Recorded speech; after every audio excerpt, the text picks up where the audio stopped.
is that the universe is in us.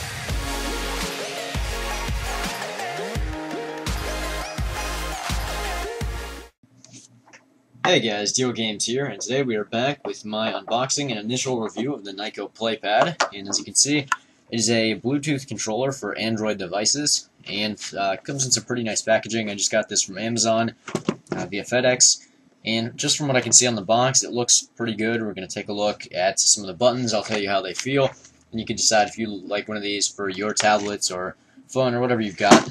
So let's go ahead and check it out. Doesn't look like I'll need... oh, never mind. Disregard that. I will need a knife. Alright. So I'm hoping you can see everything pretty clearly here. The camera seems to be picking everything up. Alright. So luckily, no blister packaging yet. Here's the Playpad itself. Right here for now. Make it so that you can see it just a little bit. Alright, and then down at the bottom, you have this little block, which has a carrying pouch in it. That's pretty nice. I didn't expect that, though I don't think I'll be getting much use out of it. Let's see if I can actually pull this thing out. There we go. I'm guessing this cube also includes the instructions. Let's see, we've got some more tape there. Luckily, I got the handy-dandy knife ready. And this will just be my initial reactions to the controller. I'm not going to be doing a full review of it until I actually have my Nexus 7, and I know that it's good. Actually, that's not really even tape, it's more of a sticker. I may cut this out if I feel that it gets too boring, but we're not at that point quite yet. And with this controller, you can play Tegra Zone games, you can remap the controller for emulators, and it has several different modes. You can even use it on PC as a mouse if you want to, if your PC happens to have Bluetooth. Mine doesn't because I have a desktop and I don't want to buy a Bluetooth adapter because it just doesn't really seem necessary. If I want to use a controller on PC, I'll use a USB controller. I don't need this thing. So can I just go ahead and pop this out? I don't want to rip up the packaging so that in case I get a defective unit, I can ship it back to Amazon. There's that little cube. And the directions must be inside our little carrying case, which is hard plastic. It looks like it would get scratches fairly easily, but it's not horribly well made. Horribly well made. That was bad. One thing to note with this controller is that this is the charger. They call this the charger. Basically, this micro USB end goes into the controller, and you're supposed to have this like sticking out of your computer with the controller hanging there. So let me show you exactly what that would look like. This guy out of the shell. So the charging port is up here. You plug that in. And it's just going to be hanging off your computer. That's the stupidest thing ever. So what you would have to do if you actually want to charge this is use your phone charger. I bet you have an Android device that uses micro USB that you could use this with, or you could get a USB extension cable for this, but this is horribly designed. At least that part of it is anyway. Let's go ahead and take a look at the controller itself.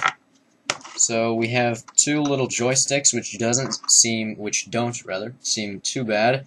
They're pretty good. They'd definitely be better than using touch controls because you have actual tactile feedback. It feels fairly ergonomically designed. It's comfortable to have your hands back in these grooves here where they want you to put them. Show you.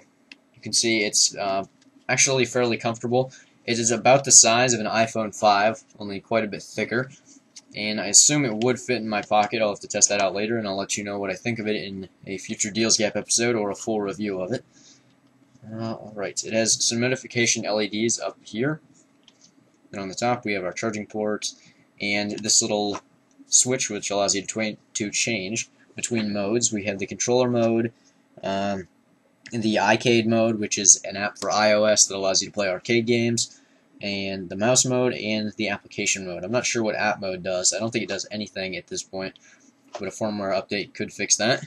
As far as buttons goes, like I said, we have the two analog sticks, which have these bumps on them, I guess to keep better grip so that if you get sweaty, they're not going to be sliding around.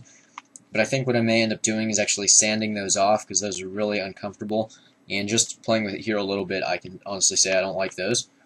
The D-pad seems quite good. It's almost, I would say, probably better than the one on the Xbox controller.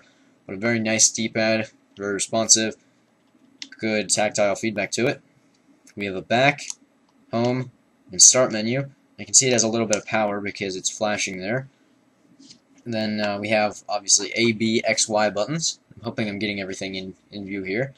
Up top, we have shoulder buttons, as well as these little triggers, which are sort of spongy, and those actually feel fairly good. Those seem like they would be good for shooters, and instead of doing the long trigger design like you would see on the Xbox, they condense those into these little spongy things just so that the controller could be nice and small. Overall, from what I've seen of it so far, I like it quite a bit. I'm going to go ahead and read some of the documentation and actually figure out how to use it, because I'm not sure if I need to do anything as far as software goes. I'm assuming I will. Let's see, can I go ahead and turn it on? I don't know how. Alright, well, I'm hoping you enjoyed this little unboxing. I've never done one before, so I'm hoping I did a good job. Oh, one more thing I forgot to mention is that inside this little carrying case, you also get this little guy, which is, believe it or not, a stand to put your tablet or phone in, and it seems to do its job fairly well. It has 3 notches here, which you can use to put this little plate into. Let me show you that real quick. So you just push the plate into the notches. There you go. That's position 1. Position 2. And position 3 is right there, so you can have different angles, different elevations as well. If you bend it up, lots of different positions you could have this in, and it folds down nice and flat, so it's really convenient. This seems like something that I am actually going to use with my tablet, so I'm hoping it stands up to a little wear. Everything is looking good, but like I said, hope you enjoyed the unboxing. Remember to tell me what I did wrong or did well in the comments. I'd really appreciate it. See you guys later. Deal Games signing out.